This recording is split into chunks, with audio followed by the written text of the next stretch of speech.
We'll start with Di Maculangan and Caballejo. And here we are looking again at a very dominantly offensive team in UST with their top players and great blockers. And the #1 scorer in the league, Isa Maiso, going up against a scrappy defensive UE that you love. Mozzie, you love watching UE just really not give the ball up, hindi ba?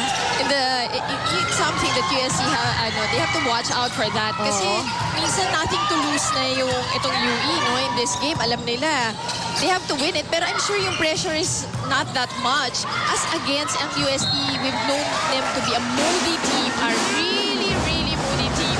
So, minsan pag may pressure ng konti, katulad din winning this game, tignan natin kung ano yung tatakbo ng game nila.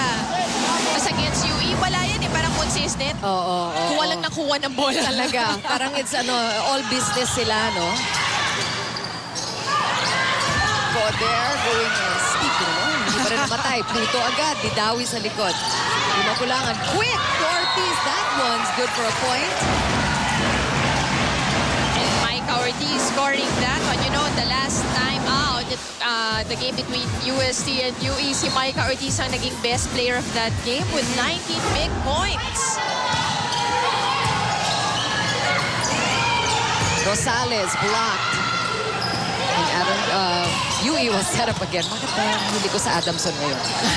Teka, Maiso! Parang may kinakampihan ka ba just because you're in blue today? Ba yun? Go!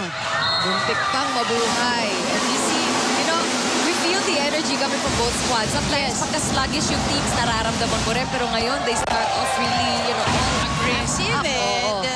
Itong UE, nakikita mo yung motion nila inside the court. Continuous motion. Agad di namamatay yung bola. Totoo. Kanina pa nagja-jogging yung dalawang teams ko pa kanina eh. Keeping themselves warmed up with balance there with the ito yung kinukwento ko nga. Itong si Dawis, isa pa itong meron ng following eh. She's mukhang modelo eh.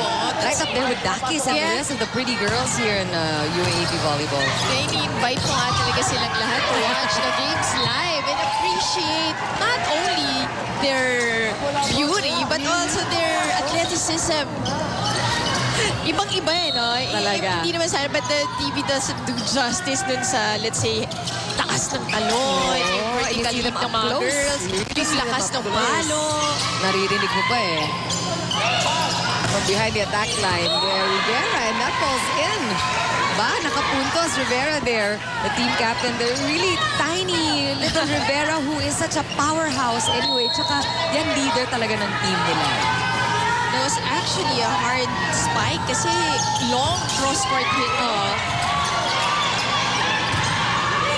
Well, we know that UE has a very strong floor defense, pero nahihirapan sila to convert it into points. So if there's anything that UE needs to improve on, it's really their offense. Talk about UST. We know they're great blockers, and they're individually strong people, but kung meron silang Achilles heel or weakness, Mozzie, what would you say it is? Usually, it's really their defense. Kaya nakikita natin nagpapalit sila ng libero. They try out other liberos, papalit-palit. But pag maganda naman ang reception ng UST, matakot na naman. They will really have a very powerful game. Mahirap naman to stop. But on the other hand, itong UE is a very defensive team. Yun, proven na talaga yon. Wala silang ikakahiya pagdating sa defense. Grabe ang UE. And yun na nga, lagi na sinasabi yung reception. Kung maganda yung reception, then that will set you up for a good offense. And sometimes, yung dun sumasabit ang UST. 5-4 now is the count. And UE is keeping in pace with the fourth placers right now. UST. Tingnan naman yung spikers ng UST. Parehong almost 6-foot girls. Nakakandang ng Maiso and Manses. Sama mo na si Ortiz.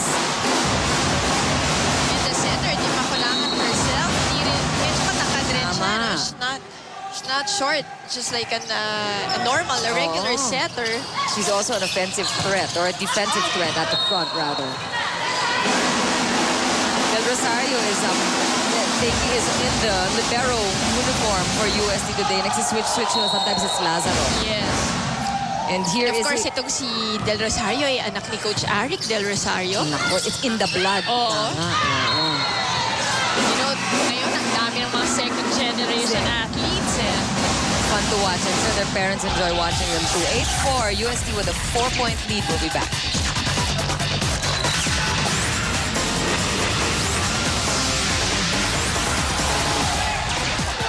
Back in the FEU gym for our main game. This Wednesday volleyball day for all of you fans out there. Risa Diaz has a report for Sports. All right, Chicky, I was chatting with Bernice before this game started, and did you know that she's already a fourth-year accountancy major graduating student, but ironically, this is only her first year playing for UST. Now, the reason behind this is because she wasn't allowed to play by her father before and wanted to just concentrate on her studies. But after being on the dean's list for 2 years, Bernice, with Coach Chakra Santos, was able to convince her dad that she can balance and handle academics and sports at the same time. Now, she's glad that she's experiencing UAAP life. She said it made her life colorful, and she's working hard on improving her spiking skills in preparation for the upcoming Final Four action. Chicky? Thanks a lot, Risa. And Bernice is one of those players that I really believe in kasi parang quiet operator yan eh. Parang she just does her job. And imagine, what a student athlete. Yan team's lister for the past 2 years. Grabe, no? Talagang nakikita mo naman matalino sa even on the court. May court sense. Meron. Dawis off the block. Ball still good. This is a pretty good rally. Caballero going up, and that one is a little too much.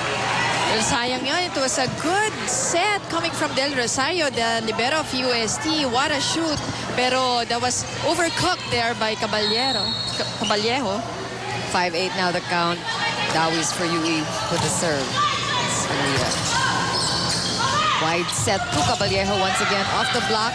Ball still good. Alinggilan there.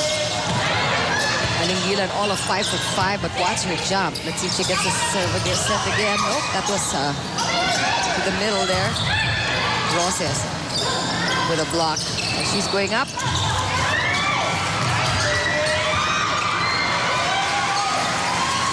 Soriano outside to Alinggilan.